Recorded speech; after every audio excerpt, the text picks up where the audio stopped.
नमस्ते। आज हम कुछ छोटी छोटी बातों की बातें करेंगे। चलिए बात स्टार्ट करते हैं। जिंदगी में कितनी बार हम लोग छोटी छोटी बातों को, छोटे छोटे इश्यूज को और छोटे छोटे मैटर को इग्नोर करते हैं, ये सोच के कि आज तो ये मैटर बड़े छोटे छोटे हैं, इन्हें बाद में देख लेंगे, अभी इन पे टाइम लेने का कोई मतलब नहीं है। पर वही छोटी बातें, छोटे मैटर, छोटी प्रॉब्लम्स जब बड़ी बन जाती है ना, तो उन्हें संभालना भी मुश्किल हो जाता है। तो एक्चुअली में छोटी बातें होती क्या है? छोटी बातें ना वो मोमेंट्स होते हैं, वो बातें या वो मैटर्स होते हैं जब हमें ये लगता है कि अभी तो ये इतने सीरियस नहीं है, अभी हमारी लाइफ में दूसरे इंपॉर्टेंट काम है, तो अभी इनको अवॉइड करके चलो। तो बेसिकली हम इन्हें अवॉइड करते हैं क्योंकि ये छोटी बातें हमारी प्रायोरिटी नहीं होती है। जैसे कि किसी फैमिली मेंबर से गलत तरीके से बात करना। एक बार एक बेटे ने अपने पापा से गलत तरीके से बात करी।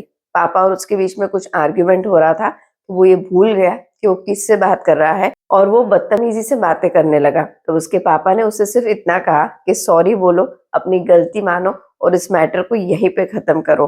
पर बेटा इतने गुस्से में था कि उसने सॉरी बोलने की जगह पापा को उल्टा यही बोल दिया कि आप बहुत बुरे पापा है, कभी मेरा साथ नहीं देते हैं, कभी मेरे लिए आपने कुछ नहीं करा है, ये मेरी बदकिस्मती है कि मुझे आपके जैसे पापा मिले। और पता है उसके बाद में क्या हुआ? उसी रात उसके पापा की एक रोड एक्सीडेंट में डेथ हो गई। अब वो लड़का जिंदगी भर इस रिग्रेट में जिएगा कि काश उसने सॉरी बोल दिया होता, काश उसने उस छोटी बात को बड़ा नहीं किया होता, तो शायद आज उसके पापा जिंदा होते। वो आज भी अपने पापा की डेथ का ब्लेम खुद को देता है। इसलिए फैमिली मेंबर्स के साथ में जब भी कोई इशू हो ना, तो उसे बड़ा मत बनने दो। छोटी छोटी बातों को इतना बड़ा मत बना लो कि आज की छोटी बात कल की बड़ी बात बन जाए और संभल ही ना पाए। फैमिली मेंबर्स के साथ में झगड़े, ये सब चीजें होती रहती है, पर उन झगड़ों में कभी भी ये नहीं भूलना चाहिए कि आखिर है तो वो रिश्ता है, तभी हम खुश है। हमारी लाइफ में जो खुशियां होती है ना, वो एक्चुअली में हमारे रिश्तों से होती है। स्पेशली अगर वो हमारे पेरेंट्स हो। जिनके पेरेंट्स नहीं है ना, उनसे पूछो कि क्या दर्द होता है एक भी पेरेंट के नहीं होने का। तो अगर आपके फैमिली मेंबर्स से आपका कुछ भी इशू हो, तो उसे सॉल्व करो, ठंडे दिमाग से सॉल्व करो। और अगर बात गर्म है ना, तो कम से कम चुप रहो, कुछ उल्टा मत बोलो, कुछ ऐसा मत बोलो कि बोल के आपको पूरी जिंदगी उसका रिग्रेट होता रहे। और वैसी ही एक और छोटी बात है, हेल्थ रिलेटेड इश्यूज, जैसे कि थोड़ी थोड़ी थकान रहना हमेशा ही, कभी फ्रेश फील नहीं होना, या फिर बॉडी में कहीं पे छोटा दर्द जो हमेशा रहता है, पर हम उसे अवॉइड करते हैं सिर्फ ये सोच के कि ये तो छोटा है, ये हमें कोई बड़ी तकलीफ नहीं दे रहा है। एक हल्की सी हेडेक जो आपको हमेशा रहती है, या फिर आपका बैक पेन जो आपको ठीक से बैठने नहीं देता है, अगर आप इसे लंबे टाइम तक अवॉइड करते जाओगे ना, तो ये छोटा सा इशू कब बड़ा इशू, कब कोई बड़ी डिजीज बन जाएगा ना, आपको पता भी नहीं चलेगा। और आपको ये बात मैं पर्सनल एक्सपीरियंस से बता रही हूँ कि और किसी छोटी बात पे ध्यान दो या ना दो, वो आपकी विषय, आपका राइट है। पर कम से कम जब भी बात हेल्थ रिलेटेड इश्यूज की हो ना, तो कोई लापरवाही मत करना। हेल्थ को लाइफ में हमेशा प्रायोरिटी रखनी चाहिए। एक बीपी की दवाई टाइम पे नहीं लेने से, लंबे टाइम तक उसे अवॉइड करने से क्या हो सकता है ना, कितना खतरनाक वो हो सकता है, मेरी फ्रेंड ने रिसेंटली एक्सपीरियंस किया है। एक छोटी सी खांसी जिसे आप अवॉइड करते हो ना, ये सोच के कि ये सिर्फ एक खांसी है, इससे कोई प्रॉब्लम नहीं हो सकता, वो कितनी डेडली हो सकती है ये आप सोच भी नहीं सकते हो। एक बीपी की दवाई टाइम पे नहीं लेने से क्या हो सकता है, इसका आप अंदाजा भी नहीं लगा सकते हो। हार्ट रिलेटेड इतना बड़ा इश्यू हो सकता है ना कि आप सोच भी नहीं सकते हो। और तब आपको मन में पछतावा होगा कि काश हमने छोटी सी दवाई टाइम पे ले ली होती, तो आज ये दिन नहीं देखना पड़ता।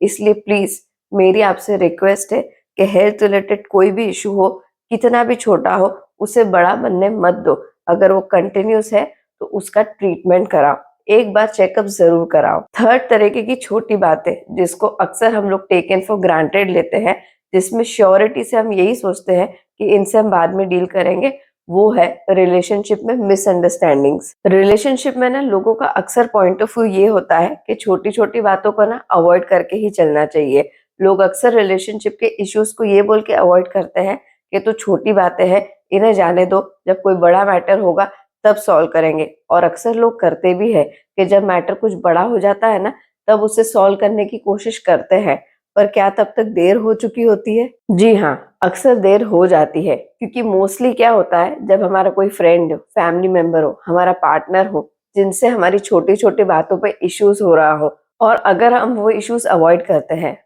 और अगर हम उन इश्यूज को सॉल्व नहीं करते हैं, अगर हम उन्हें कंटिन्यूअसली अवॉइड करते हैं ना, तो उसकी वजह से रिश्तों में ना एक गैप बढ़ने लगता है। एक गैप बड़ा होता जाता है और हमें पता भी नहीं चलता है कि कब कोई क्लोज इंसान हमसे दूर हो चुका है। और कई बार तो ये गैप इतना ज़्यादा बढ़ जाता है कि उसके बाद में वो रिश्ता ही टूट जाता है। ये इमोशनल गैप जब बनता है ना, तब हमें इसका रियलाइज़ेशन नहीं होता है। तब हमें यही लगता है कि यार कुछ छोटा-मोटा है, ऑटोमैटिकली सही हो जाएगा। पर एक्चुअली में ऐसा नहीं होता है। इमोशनल गैप बनता है और फिर बढ़ता जाता है और बहुत देर हो जाती है उसे फिक्स करने में। या फिर उस रिश्ते में ना ट्रस्ट खत्म हो जाता है, उस रिश्ते का फाउंडेशन हिल जाता है, क्योंकि छोटी-छोटी बातें जो 2 लोगों के बीच में मैटर करती थी, उन बातों को कंटिन्यूअसली अवॉइड किया गया होता है। और ऐसा ही हुआ एक बार, एक हस्बैंड और वाइफ के बीच में ना छोटी-सी बात, छोटी-सी मिसअंडरस्टैंडिंग को लेके कुछ झगड़ा हुआ था। दोनों ही रात को लड़ झगड़ के सो गए। सुबह जब दोनों उठे, तो दोनों ने ये सोचा कि हम क्यों स्टार्ट करें बात करना, हम क्यों इनिशिएट करें, सामने वाले को करना पड़ेगा।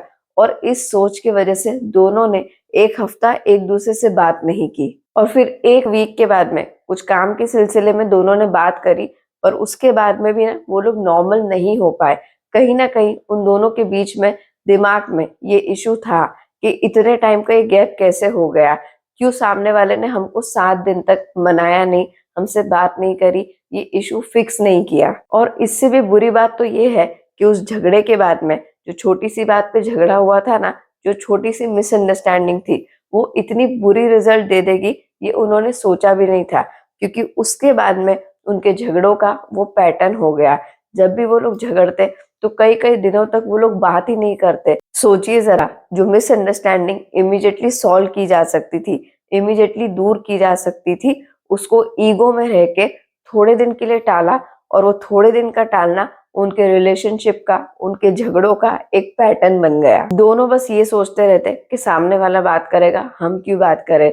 जो झगड़ा पहली बार 7 दिन चला था, वो अगली बार 14 दिन चला, 16 दिन, 18 दिन, ऐसे करते-करते ना बस उनके झगड़े भी बढ़ते गए, और झगड़ों के साथ-साथ में बात नहीं करने के दिन भी बढ़ते गए, और उन्हें पता भी नहीं चला कि कब उनका रिश्ता, जो एक टाइम पे जो दोनों लोग बहुत खुश थे, कब वो एक-दूसरे से दूर होते गए, एक-दूसरे से दुखी होते गए। 2 लोग जो दिल से एक-दूसरे से प्यार करते थे, बस वो लोग एक-दूसरे से दूर होते गए। छोटी-सी मिसअंडरस्टैंडिंग की वजह से वो रिश्ता ना कभी संभला ही नहीं, बस बिगड़ता गया, टूटता गया। बस यही इम्पैक्ट होता है कंपाउंडिंग का हमारी लाइफ और हमारे रिश्तों पे भी। अगर हम छोटी बातों को अवॉइड करते हैं ना, वो बातें जो इमीडिएटली सॉल्व हो सकती थी, ईज़िली सॉल्व हो सकती थी, पर हम वो ईज़िली सॉल्व नहीं करते हैं। हम सोचते हैं आज तो ये छोटे मैटर है, इन्हें बाद में देखेंगे, पर बाद में ना देर हो जाती है। हो सकता है कि कुछ इश्यूज़ बाद में सॉल्व भी हो जाते हैं, पर मोस्टली ये सॉल्व भी होते हैं ना, पर कुछ ना कुछ डैमेज ज़रूर करते हैं।